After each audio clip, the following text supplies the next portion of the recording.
Yeah, Shaka Khan. My understanding is, he wants to bring his franchise over to London. But, is it really that big of a challenge for the road trips? It might be. It's funny. I talked to Michael Bennett, the Eagles defensive end, in the locker room for a while this week, and Michael Bennett loves to talk. He just doesn't like to talk about football, but he'll talk about anything. And I asked him if he would play for a franchise if it was in London, and he said, "Sure, why not?" And I said, "Well, what about the time travel and not the time travel, but all the travel, the 5-hour time difference." 1 million kilobytes. Yeah, right. All we need is a big enough DeLorean we can all fit in and go back in time, like Back to the Future. But no, Bennett was saying, yeah, he would love to do that. He said, I would like to play over there. He goes, it would be nice if there were two teams though, that they could be in the same division, and that would kind of lessen the trips that they would have to make. But he would like to. But then he also brought up another interesting point, and that was he said what the NFL should do is they should purchase a stadium in Hawaii where they play the Pro Bowl, and they should fix it up, and they should bring two teams to Hawaii every year. Not necessarily put a team there, but bring teams to Hawaii, 2 teams a year to Hawaii to play in Hawaii.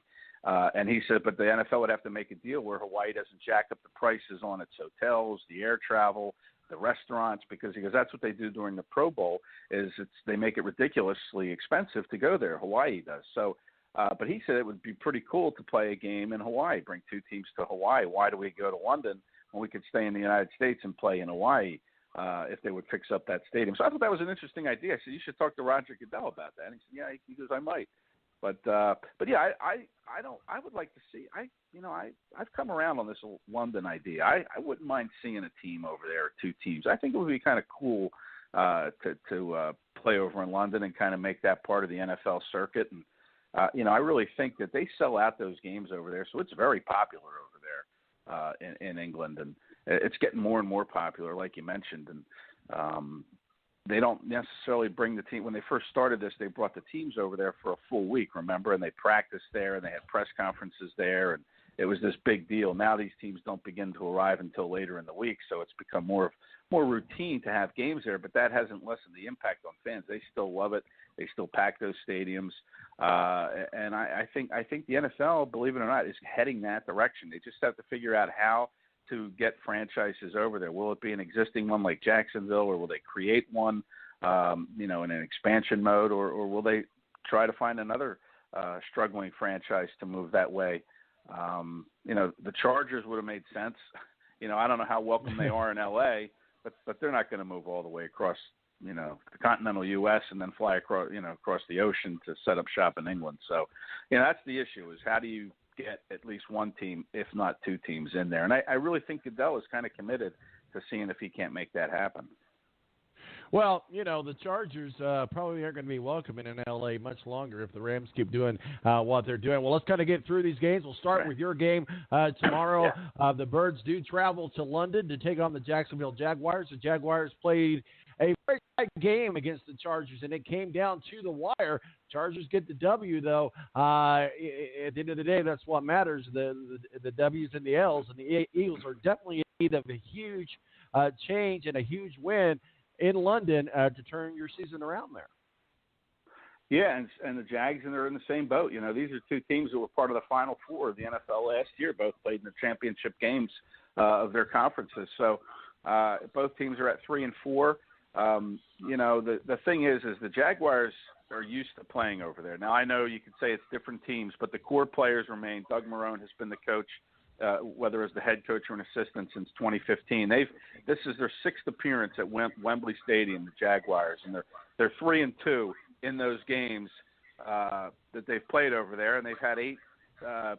They forced 8 turnovers, and they've only thrown 1 interception. So they actually played pretty well over in Wembley for whatever reason, and they are used to it. To me, I think the Eagles, they flew out there Thursday night after practice on a red eye, and they needed to get sleep on the plane. A lot of the players did not sleep very well on the plane. They had to get up. They had to go check into their hotel, and then they went right to practice. So basically they were up all day Friday after meetings, practice, checking into the hotel, and I'm not sure that was a really good idea. I was surprised they went over later in the week. I thought they might go over Wednesday, but Peterson said that's the way they did it when he was in Kansas City with the Chiefs and Andy Reid in 2015. They went over on Thursday, and they won that game. So he's kind of following that same playbook. I'm not sure it might have been the best idea, but two desperate teams, the Eagles playing on foreign soil for the first time. The Jaguars are familiar with the logistics involved. I for some reason, I think the Jaguars might find a way to win this game.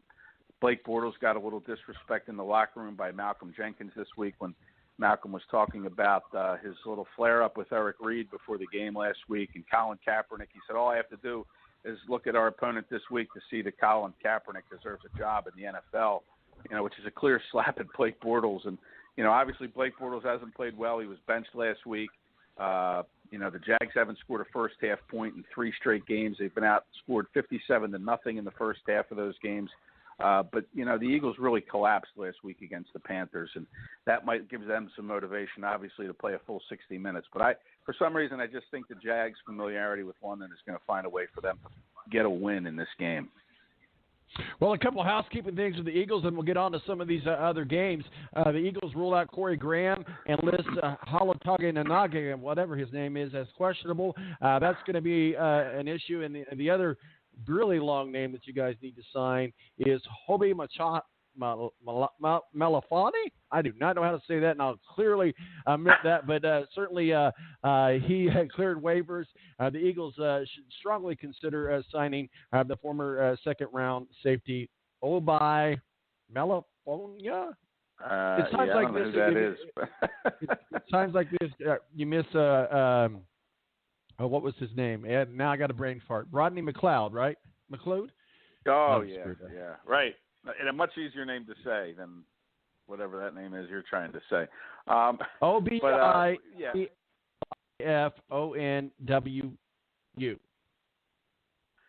Yeah, the Eagles have some holes that they need filled. Yeah, could they use a safety? Sure, but could they use a running back? Yeah, they could use a wide receiver. Absolutely.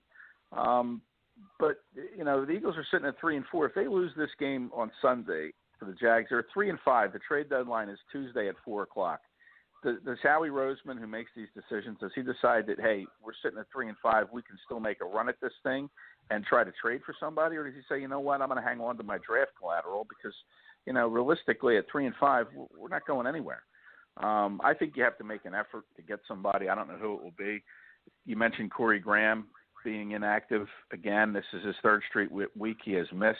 The Eagles said playing a rookie at safety, Avonte Maddox, who never played safety in his life, had to learn it on the fly this year. Hasn't been too much of an issue for them. I think where they miss McLeod is in the communication area, kind of, diagnosing an offense, what they want to do with you, and then lining your guys up. I'm not sure Maddox has that grasp of opponents' defenses. Of course, how could he? He's a rookie. McLeod, who was in the league for so many years. But obviously a running back, they're not running the ball at all very well. They're putting a lot on Carson Wentz's shoulders to do things. And, you mentioned Haloti Ngata, the defensive tackle. He's already missed 3 games in a row. So with this calf injury, and the Eagles behind Fletcher Cox have nobody you've ever heard of. Trayvon Hester and Bruce Hector are 2 guys that were on the practice squad earlier this year. And they're, one of them is starting and the other one, he's coming off the bench and playing a lot of snaps. So, they could use a D tackle, but, Tim Jernigan hasn't played this year. He was a big part of their Super Bowl team last year. He had back surgery. Doug Peterson said that maybe he's going to return at some point this season, but, he doesn't know.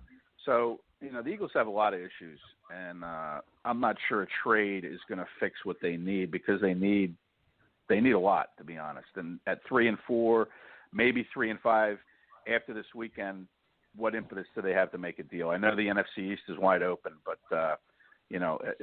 sure, you get in the playoffs, and then what happens? Are you one and done? Can you make a realistic charge to the Super Bowl? These are all decisions they have to make in the next, 72 hours here. Well, let's kind of go around the league, get into some of these games, as many as we can. We're talking with ed-kracz, beat writer for the Philadelphia Eagles, and our official NFL contributor. Let's talk a little bit about the Baltimore Ravens at the Carolina Panthers. Still, Carolina Panthers do what they do, and they find ways to win. They find ways to beat you. But the Ravens, will give them a midway thumbs up to thumbs down season start so far. But the Baltimore Ravens at the Carolina Panthers, sir. Yeah, like you mentioned, the Eagles blew that lead, 17-0. Looked like the Panthers had one foot on the plane to go back to Carolina, and they came roaring back to win the game with 3 red zone touchdowns in the last 10.5 minutes of the game. So they're riding high.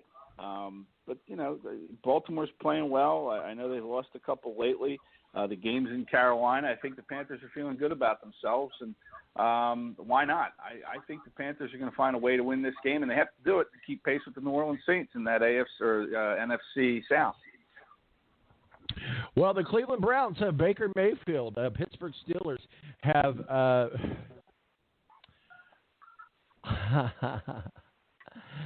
who's the quarterback for the Steelers? I see. This is what happens when you get Big Ben.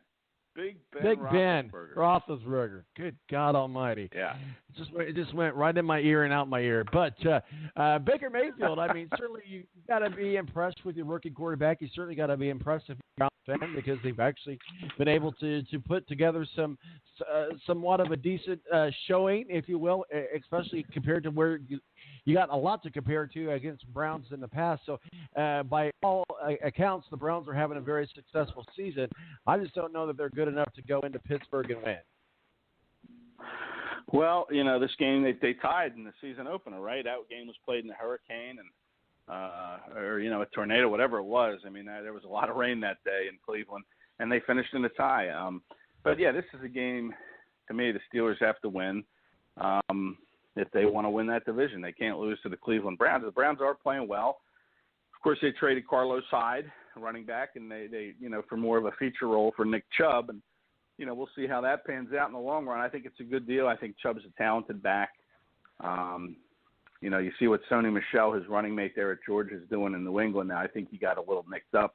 Sony Michel did, but I think it's a good move. I think you spotlight Chubb, you have Mayfield, and these guys are young guys. And each game, each week that goes along here, they're going to get better and better, hopefully, and they're going to continue to develop if the coaching staff is doing what they're supposed to do. So, the Browns are good. They're going to be good. I'm just not sure this is a good spot for them this week in Pittsburgh with a Steelers team that is still missing Le'Veon Bell. Obviously, you don't know what the situation is with him, but certainly they have enough playmakers on offense with Roethlisberger and, Antonio Brown, Juju Smith-Schuster. So, I mean, they've got enough there to get the job done, and I like them being at home. So I think the Steelers will win this game.